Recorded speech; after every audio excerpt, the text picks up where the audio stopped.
Voilà, on est toujours en chimie organique et on va attaquer un autre paragraphe très important, c'est la stéréoisomérie. La stéréoisomérie. Et je commence par petit a, le degré d'insaturation, le DI, d'une formule brute. Donc si on a une formule brute et on veut chercher les stéréoisomères qui en découlent, on va calculer ce DI. Voilà une formule brute d'une molécule organique. CX, HY, OZ, NT, X indice W. Voilà, c'est le cas général. X représente un halogène. C'est la 7e famille du tableau périodique. C'est fluor, chlore, brome ou l'iode. Donc, le degré d'insaturation d'une molécule, il est donné par cette relation. X, c'est-à-dire le nombre de carbone, moins la somme Y plus W, c'est-à-dire le nombre d'atomes d'hydrogène, additionné au nombre d'atomes d'halogène sur 2, plus le nombre d'atomes d'azote, le T, divisé par 2. Tout ceci plus 1. C'est ça le degré d'insaturation. Vous allez me dire, mais ça sert à quoi? Et quelle est sa valeur? Voilà. L'oxygène, ça ce n'est pas un zéro, c'est l'oxygène, c'est l'atome d'oxygène. L'oxygène n'est pas pris en considération. L'oxygène O. Donc, si le degré d'insaturation est égal à 0, alors la molécule est saturée. Elle ne contient que des liaisons simples sigma. Il n'y a aucune insaturation, c'est-à-dire il n'y a ni double liaison, ni triple liaison, ni cycle. Si le degré d'insaturation est égal à 1, alors la molécule est dite insaturée, c'est-à-dire elle renferme soit une double liaison, soit un cycle. Le ou ici, il est exclusif. Ou bien une double liaison, ou bien un cycle, pas les deux. Si le degré d'insaturation vaut 2, ce sont les valeurs les plus usuelles, les plus utilisées. Si le degré est égal à 2, alors il y a deux insaturations qui apparaissent. Soit une triple liaison, soit deux doubles liaisons, c'est une conjonction en même temps de coordination, ou deux cycles, ou une double liaison et un cycle. Donc, si t est égal à 2, vous avez plusieurs cas. Voilà un exemple. Soit cette molécule, C3H6O. Calculons le degré d'insaturation. J'applique la formule donnée au début. Et donc, DI est égal à 3, nombre d'atomes de carbone, moins 6, nombre d'atomes d'hydrogène, plus W, le nombre d'halogènes, il n'y a aucun halogène, c'est 0, sur 2, plus le nombre d'azote, c'est 0, sur 2, plus 1. Donc, je trouve 1. Qu'est-ce que cela signifie? Cela signifie que il existe dans cette molécule, lorsqu'on réalise ou lorsqu'on écrit sa formule développée ou semi-développée, cette molécule contient soit une double liaison, soit un cycle. Donc, si on vous demande quels sont les isomères ou les stéréoisomères de cette molécule, calculez le degré d'insaturation. On a trouvé 1. Que signifie 1? Il y a soit une double liaison, soit un cycle. En conservant toujours le même nombre d'atomes de carbone. Et voilà les cas. Donc, voilà le cas de l'existence d'une double liaison. Ça y est. Premier cas, premier isomère, deuxième isomère, troisième isomère. Ça, c'est le cas d'une double liaison entre C et C dans le squelette carboné, au sein de la chaîne carbonée. On peut avoir une double liaison entre C et O, c'est-à-dire le groupe ou le groupement carbonyle. Voici les trois isomères, les deux isomères. Ça, c'est le cas d'une double liaison entre C et O, c'est-à-dire l'existence d'un groupement carbonyle.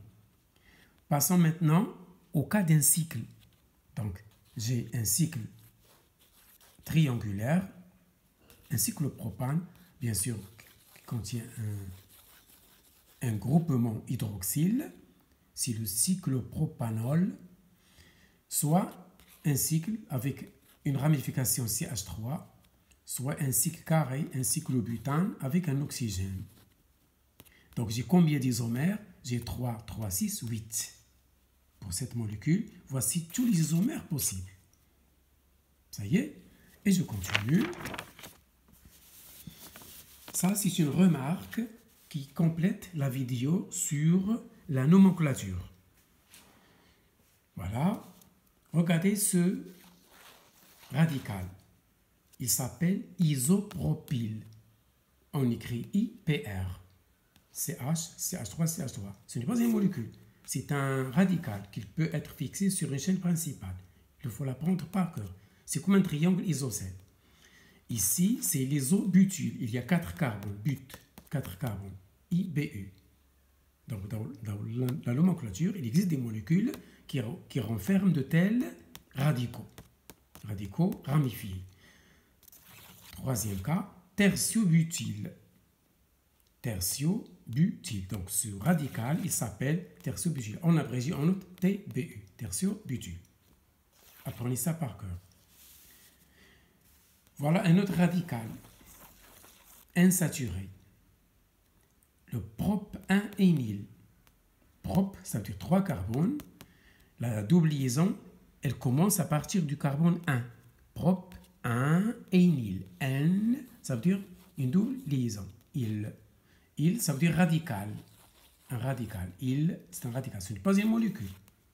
C'est un radical qui peut être attaché à une fonction principale.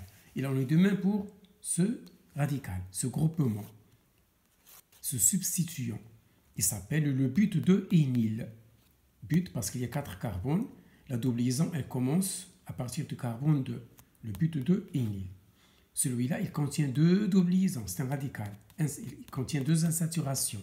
C'est le but 1, 3, c'est-à-dire 2 doubles liaisons.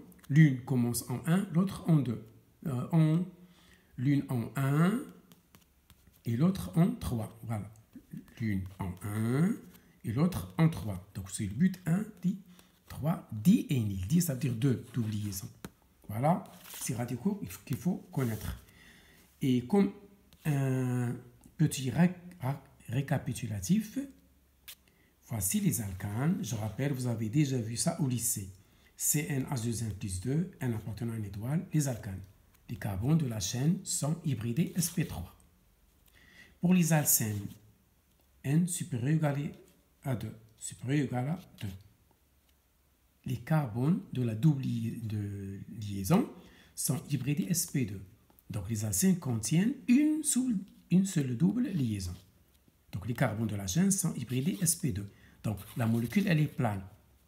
Dans le cas ci-dessus, pour les alcanes, les molécules sont dans l'espace. Ils sont tétraédriques. Ici, les molécules sont planes. Elles appartiennent à un plan. Pour les alcynes, la formule générale c'est CnH2n-2, N supérieur égal à 2. Les carbones de la triple liaison sont hybridés sp. C'est-à-dire la molécule, elle est linéaire. sp, géométrie linéaire. sp2, géométrie plane. sp3, géométrie à 3 dimensions. En général, tétraédrique.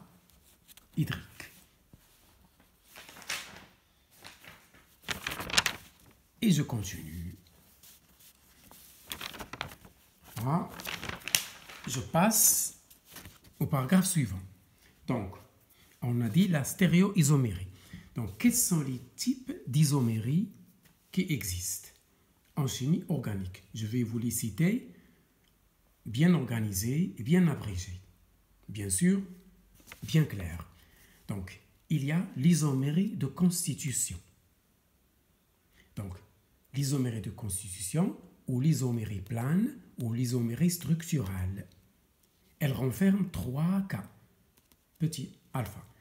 Isomérie de chaîne, c'est-à-dire que la chaîne carbonée, c'est un exemple ici, je prends le C4H10 sur le butane. Le squelette carboné est plus ou moins ramifié. Voici, il y a 4 carbones alignés. Ici, il n'y a que 3. Il y a une ramification. Mais c'est le même nombre, c'est toujours le C4H10, c'est toujours le butane. Par quoi diffèrent ces deux représentations? Par la chaîne. Par la chaîne. D'où l'appellation isomère de chaîne. Donc, cette molécule et celle-là sont deux isomères de chaîne. Donc, ce sont deux isomères de constitution. Deuxième type d'isomérie, c'est le bêta, isomérie de position. Donc, tout à l'heure, c'est le squelette qui a changé. Maintenant, le squelette, il est constant, il est invariant. C'est le même squelette, c'est le même nombre de carbone alignés de la même manière. Mais un groupement fonctionnel ou un substituant X ou R, X halogène ou R radical alkyle ou autre, prend des positions différentes. Voici un exemple. Regardez ici. J'ai la même chaîne carbonée, 4 carbones. Mais le chlore, il est attaché au carbone 2. Ici, il est attaché au carbone 1. Donc, la position du chlore, c'est le X. Le chlore n'est pas la même. Ce sont deux isomères de position. Pas de chaîne, de position. C'est la même chaîne, mais pas la même position du chlore. Ça y est. Voici un autre exemple. C'est la même chaîne. Ici, c'est le C6H14. C'est l'hexane. 5 carbones, c'est la même chaîne. Ce ne sont pas des isomères de chaîne.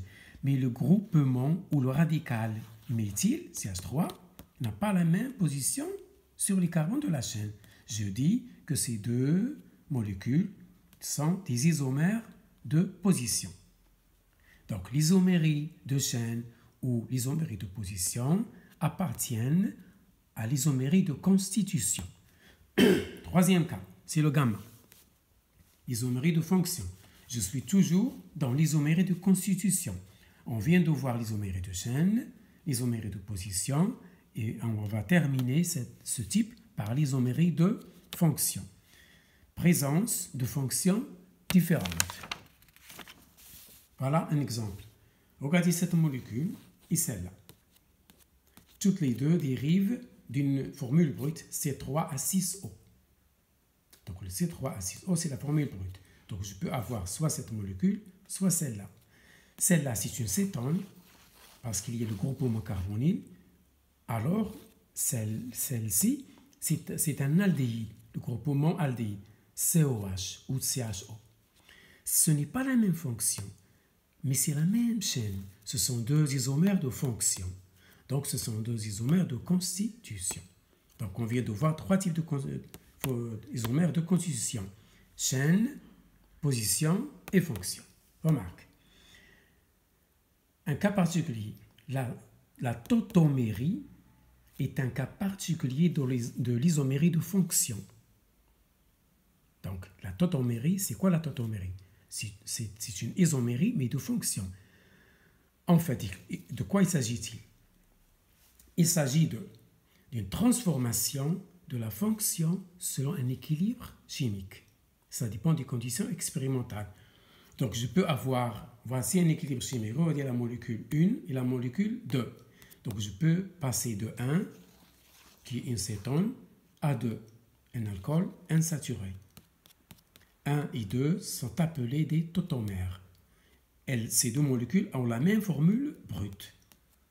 Mais je peux passer de l'une à l'autre par un équilibre chimique. Je dis que c'est une tautomérie. Et les deux molécules sont dites des tautomères. Voici pour ce type d'isomérie de constitution. Passons à un autre type d'isomérie. Je suis toujours dans la stéréoisomérie. L'isomérie optique. Donc, optique, ça veut dire qu'elle concerne la lumière. Donc, les isomères optiques seront appelés des énantiomères. Donc, on va voir c'est quoi l'énantiomère. Ici, c'est quoi les diastéréoisomères. Donc, si vous avez l'isomérie optique, pensez aux énantiomères et diastéréoisomères. On va expliquer ceci. Je commence par définir le carbone asymétrique. Notez C star, C étoile. Qu'est-ce que c'est qu'un carbone asymétrique?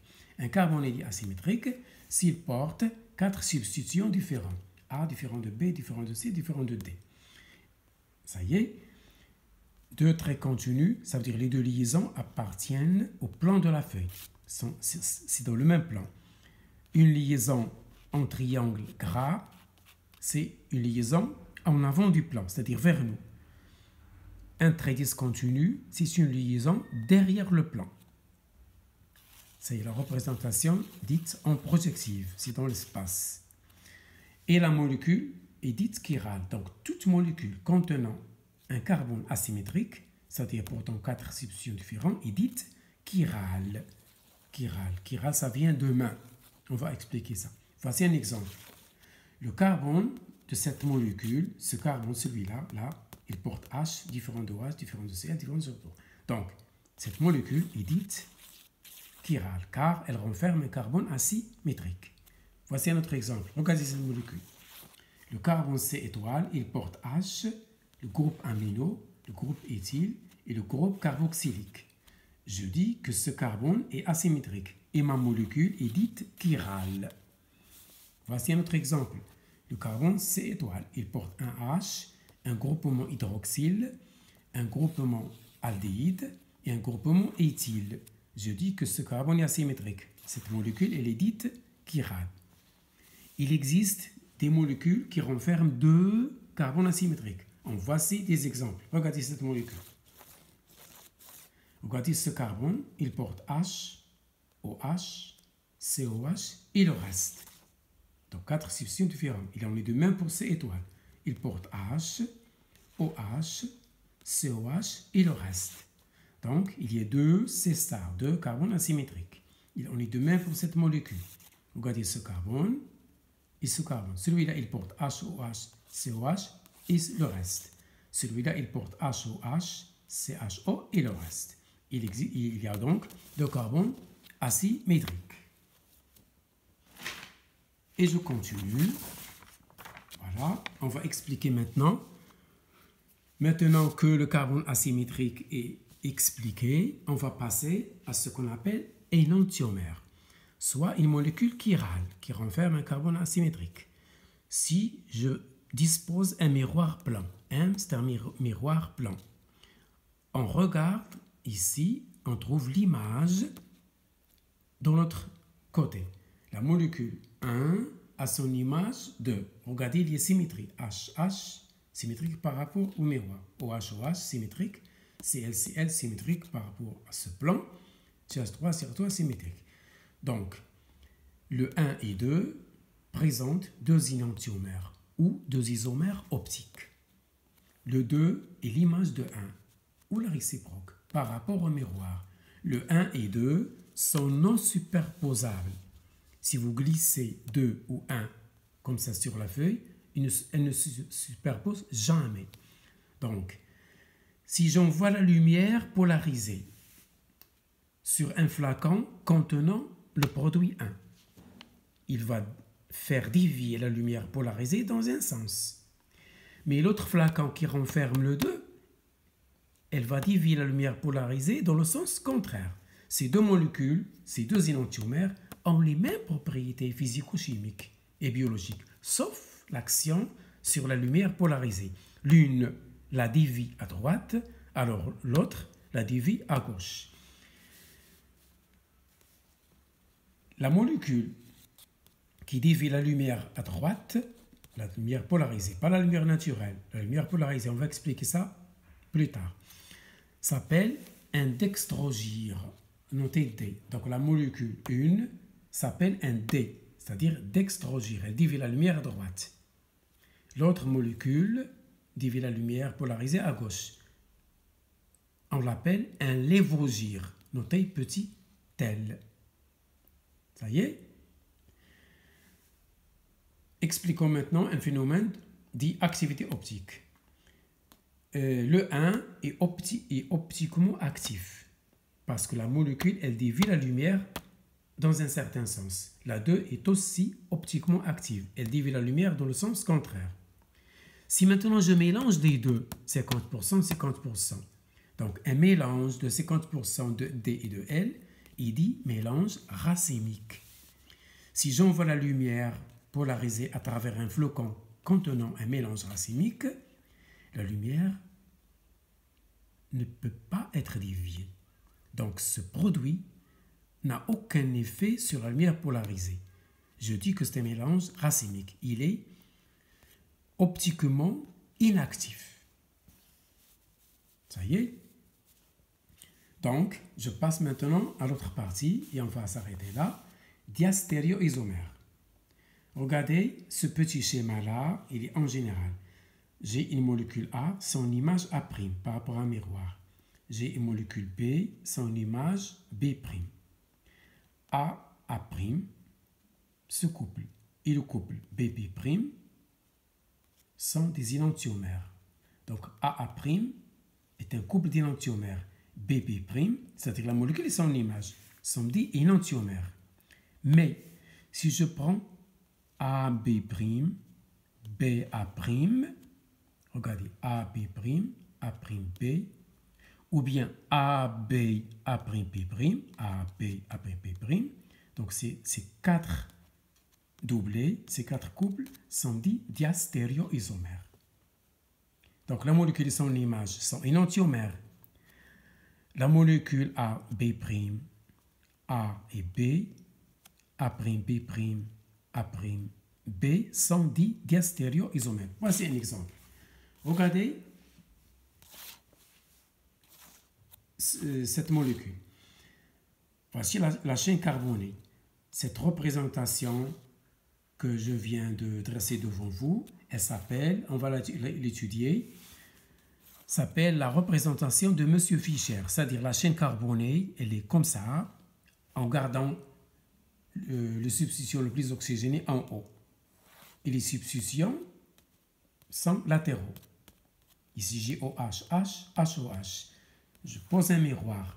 Cette molécule, représentée par M. Fischer, c'est la représentation de Fischer, comme ça. On va expliquer ça. Voici son image. Regardez, c'est symétrique. Ça y est. Donc, le 1,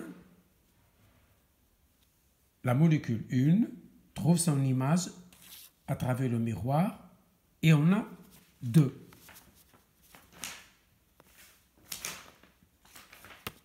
Voilà. Je termine. Regarde ici. Voici un autre cas. Les deux OH sont du même côté. Tout à l'heure, c'était l'un à droite et l'autre à gauche. Maintenant, du même côté. Voici son image. Cette molécule, voici son image. Je rappelle que les carbones asymétriques sont ici. Regardez, la chaîne, elle commence du haut, comme ça. 1, 2, 3, 4. 4 carbones. La même chose ici. Donc, le couple 1, 2, 3, 4 sont deux couples d'énantiomères. Le 1, 4, le 2, 3 par exemple, sont deux couples de diastéréoisomères. Ce que l'on a généralisé tout à l'heure. Ce n'est qu'un exemple. Hein? Voilà, remarque. Si une molécule présente un élément de symétrie, axe, plan au centre, alors elle est dite optiquement inactive. Voici un exemple. Regardez cette molécule. Voici les carbones asymétriques. Celui-là et celui-là. Si j'adopte la représentation de M. Fischer, regardez que cette partie est symétrique par rapport à celle-là, par rapport à ce plan. Il y a un plan de symétrie ici. COH identique à COH. OH identique à H identique à H. Donc cette molécule, elle présente un plan de symétrie. Elle est dite optiquement inactive. Voilà pour cette vidéo.